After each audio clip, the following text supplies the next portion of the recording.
.0 में केंद्रीय मंत्री की कमान संभालने के बाद ज्योतिरादित्य सिंधिया पहली दफा इंदौर पहुंचे थे। उन्होंने दूरसंचार विभाग के विस्तार और तकनीक पर चर्चा की। उत्तर पूर्वी राज्यों के विकास को लेकर भी अपनी बात उन्होंने रखी। सिंधिया एक पेड़ मां के नाम अभियान में शामिल हुए। उन्होंने मोदी सरकार में मिली नई जिम्मेदारी को लेकर पीएम का आभार भी जताया। जहां तक विभाग की बात है, पहले तो मैं प्रधानमंत्री जी को और पार्टी अध्यक्ष जेपी नड्डा साहब को और गृह मंत्री अमित शाह जी को तहे दिल से धन्यवाद अर्पित करना चाहता हूं कि जो जिम्मेदारी मुझे दी गई है। दूरसंचार का विभाग देश के एक एक नागरिक के साथ जुड़ा हुआ विभाग है। आधुनिक दुनिया में आज ये एक अति महत्वपूर्ण संसाधन हर एक मनुष्य का बन चुका है, चाहे वो ग्रामीण इलाके में हो या शहरी क्षेत्र में हो। भारत में मोबाइल की पेनिट्रेशन आज करीब 70-80% तक पहुंच चुकी है।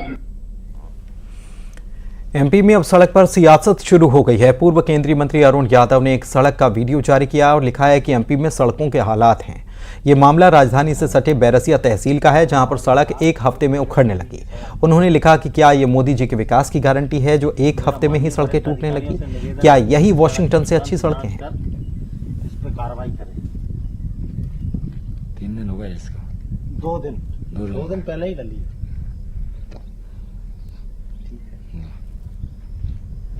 बरसों की सड़क है ये बनी हुई। आज इसकी कंडीशन ये है कि हाथ से पूरी।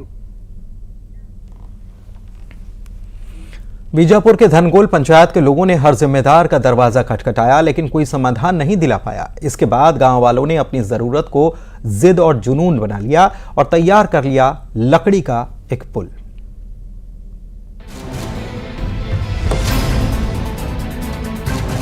जद्दोजहद से भरी है नक्सल प्रभावित बीजापुर की जिंदगी। हर छोटी बड़ी जरूरत के लिए तरसते गांव वाले अफसरों और नेताओं की तरफ देखते हैं। बीजापुर के मुख्यालय भोपाल पट्टनम को जोड़ते नेशनल हाईवे से सिर्फ 3 किलोमीटर दूर है धनगोल गांव, जहां कच्ची सड़क पर बना पुल 5 साल पहले ढह गया। अब जब बारिश होती है तो गांव बाकी इलाकों से कट जाता है। 50 परिवारों तक एम्बुलेंस तो दूर, बाइक का पहुंचना भी मुश्किल है।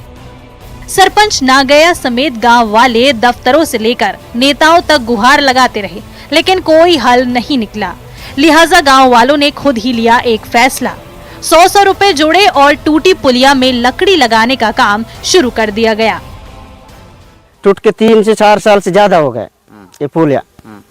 तब से हम लोग गांव वाले लोग जितने भी जो भी हैं, सब लोग शासन प्रशासन से, जनपद पंचायत से लेकर कलेक्टर तक के कई बार मांग रखे, आवेदन बनाए हैं। सरपंच सचिव से बोलकर आवेदन प्रस्ताव बनवा के कई जगह दिए हैं। जनपद पंचायत में भी दिए, कलेक्टर साहब को भी दिए, विधायक साहब को भी दिए हैं, लेकिन इसका कोई सुनवाई नहीं हुआ है। बहुत सारा दिक्कत हो रहा है सर, जैसे कि कहीं जाना है, किसी को पेशेंट को लेकर जाना है, या तो फिर या अभी जैसा कोई लाश को ले जाना है, या तो फिर कोई पैसेंजर को लेकर जाना है, ये सब कहीं से, या तो फिर राशन लेके आना है। इन सभी चीज़ों का दिक्कत यहाँ पर आता है सर, बहुत सारा।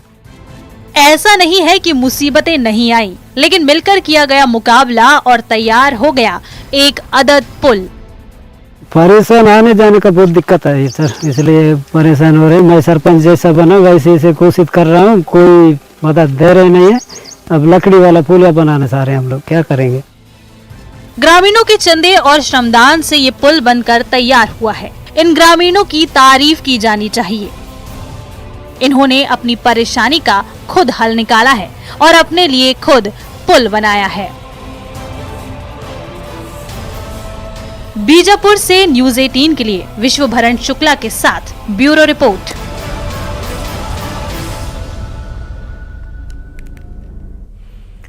इधर धमतरी में अवैध पुल पर बुलडोजर चल गया। अवैध प्लॉटिंग के लिए पुल बना हुआ था। नाले पर अवैध रूप से इसे पुल को बना लिया गया था, लेकिन इस पर बुलडोजर चलाकर कार्रवाई की गई और नगर निगम ने इसे हटा दिया।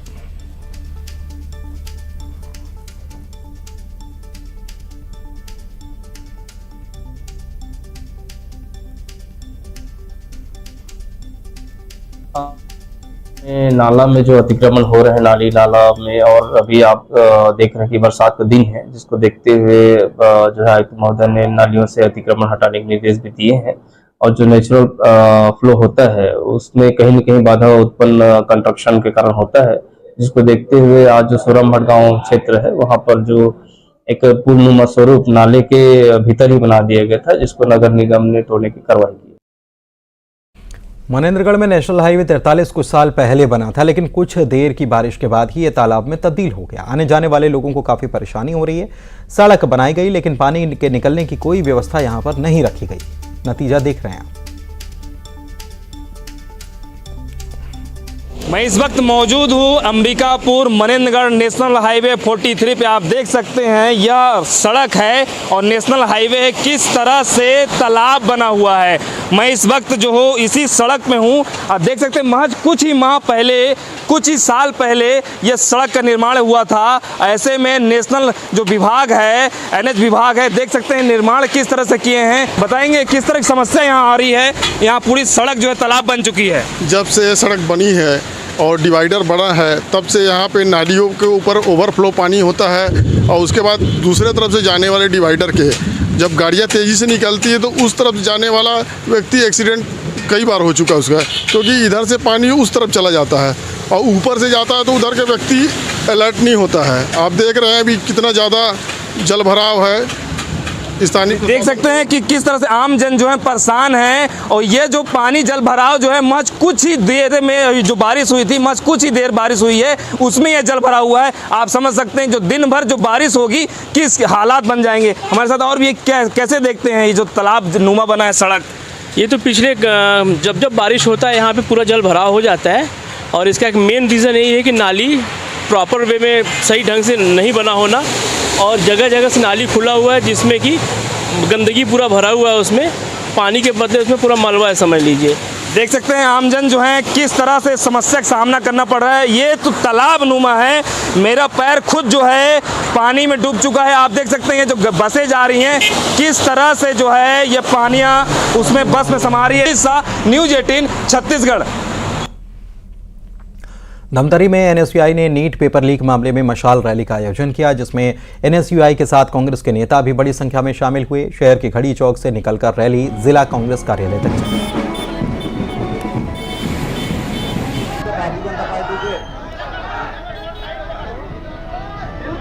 भारतीय जनता पार्टी के लोगों के बेटियों को पेपर प्रोवाइड करने का काम करती है। पेपर के पूर्व ही पेपर लीक करती है, जिससे आम छात्रों को जो तकलीफ हो रही है। आम छात्र 24 लाख स्टूडेंट इसमें पार्टिसिपेट करते हैं। उन छात्रों की आवाज को बुलंद करने के लिए आज धमतरी में NSU के तत्वाधान में मकई चौक से चमेली चौक होते हुए राजीव भवन तक विशाल मशाल मार्च निकाला गया। कवर्धा में डायरिया को लेकर प्रशासन अब अलर्ट मोड पर आया है। कलेक्टर ने प्रभावित गांवों का दौरा किया और स्वास्थ्य महकमे ने प्रभावित गांव में कैंप लगाया। कलेक्टर ने स्वास्थ्य विभाग के जरूरी सुविधा मुहैया कराने के निर्देश दिए। डायरिया से कवर्धा में 2 लोगों की जान जा चुकी है। बोड़ला ब्लॉक के सोनवाही गांव का ये मामला है। एक पुरुष और एक महिला है। जिस परिवार में पुरुष की डेथ हुई वहाँ पे बाकी लोग तो पीड़ित नहीं है, लेकिन जहाँ महिला की डेथ हुई है उस परिवार के लोग डायरिया उल्टी के शिकार हुए थे और वो हॉस्पिटलाइज्ड हैं, जो सुरक्षित CHC में एडमिट है। तो यहाँ पर जितने भी लोगों का हमने परीक्षण किया उसमें पाया गया कि संभवतः पानी की वजह से ये दिख नहीं रहा है, किंतु पानी की हमने टेस्टिंग के लिए दे दिया है। लैब से टेस्ट रिपोर्ट आएगी, उसके बाद पता चल पाएगा। राजनांदगांव में नगर निगम में सफाई कर्मचारियों ने प्रदर्शन किया। 300 कर्मचारियों को काम से हटा दिया गया। बाद में नगर निगम ने केवल 100 कर्मचारियों को वापस काम पर रखा। इसी लेकर सफाई कर्मचारी यूनियन ने प्रदर्शन किया और सभी को काम पर रखने की मांग की।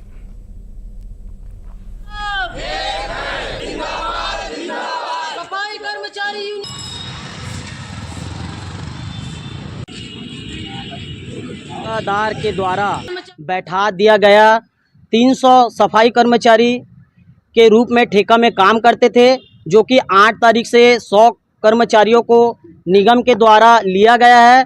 और आज ठेकेदार धमकाते हैं, चमकाते हैं और कह रहे हैं कि महिलाओं का कोई आवश्यकता नहीं है और 100 लोगों को काम में लिया गया है। लोग परेशान है गंदगी से, इसके लिए निगम प्रशासन जिम्मेदार है। कमिश्नर शुरू से ही कोई आज की बात नहीं है, 4-5 साल से 3 साल से यही स्थितियां चल रही है।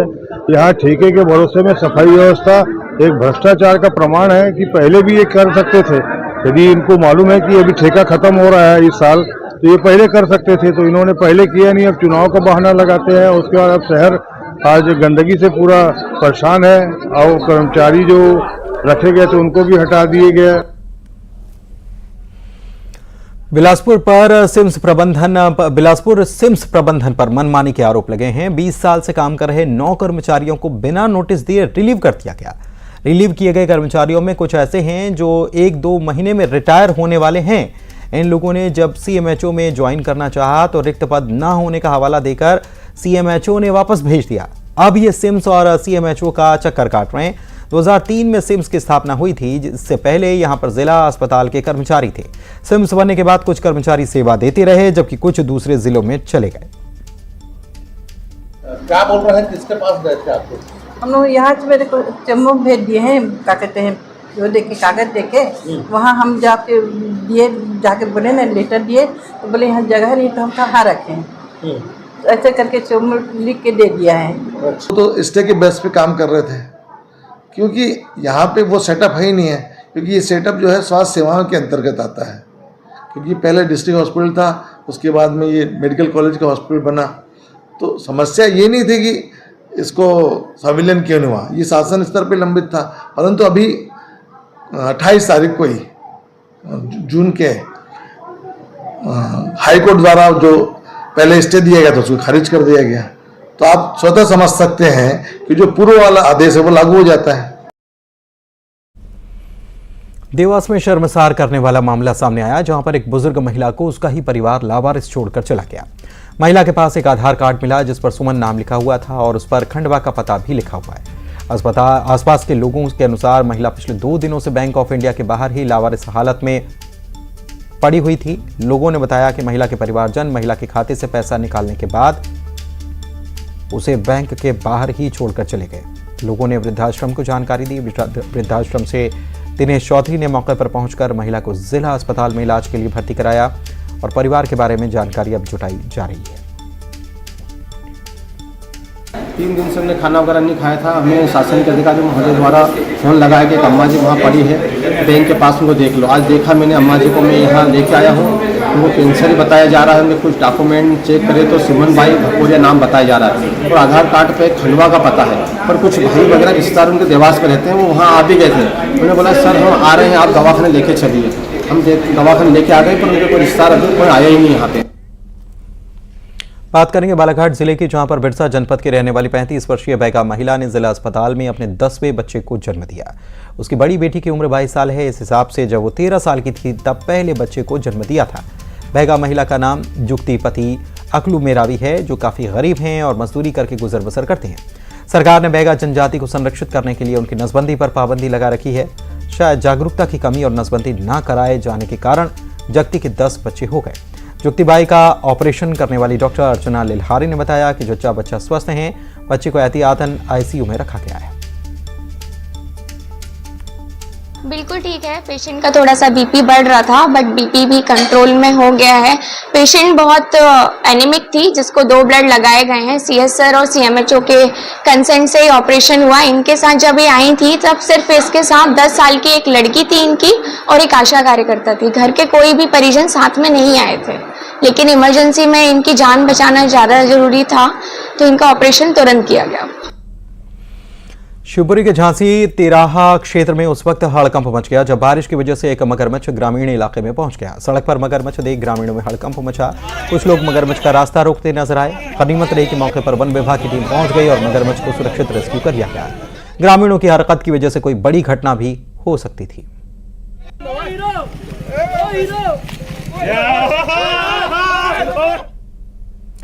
इधर वल्निक इंडिया की 6वीं वर्षगांठ पर सुखदेव भक्ति फाउंडेशन की ओर से विशाल संत सम्मेलन का आयोजन 5 जुलाई से किया गया।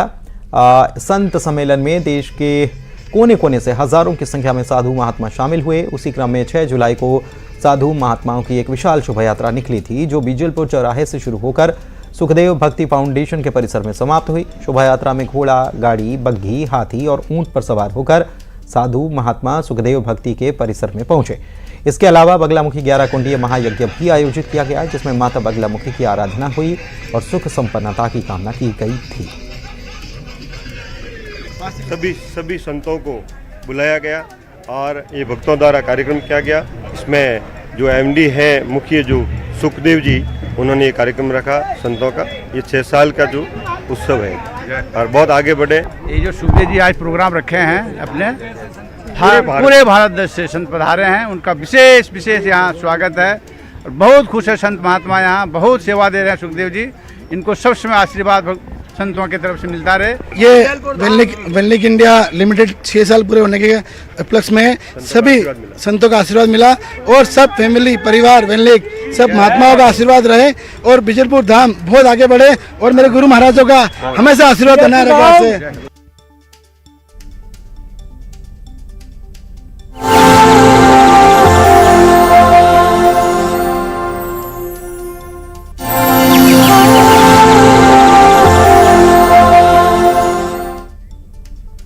न्यूज़ 18 ने धरती को हरा भरा रखने के लिए प्रोजेक्ट वन ट्री के नाम से मुहिम शुरू की है। इसका मकसद सभी को एक पेड़ लगाने के लिए प्रेरित करना है। देश की कई बड़ी हस्तियां न्यूज़ 18 की इस खास पहल का हिस्सा बनी। केंद्रीय मंत्री जी किशन रेड्डी ने कहा कि पीएम मोदी की अपील पर मां के नाम पर पौधा लगाना है। देश को हम भारत मां के नाम से भी बुलाते हैं, लिहाजा ये सभी का फर्ज है कि देश में ग्रीनरी को बढ़ाया जाए।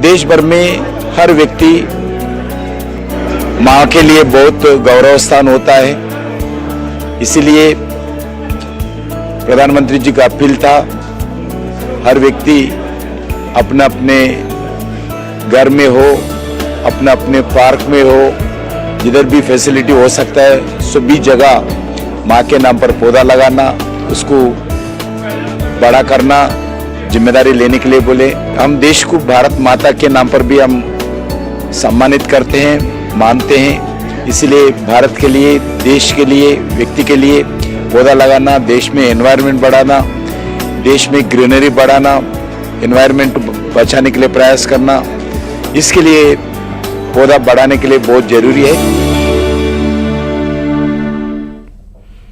बुलेटिन में इतना ही। नमस्कार।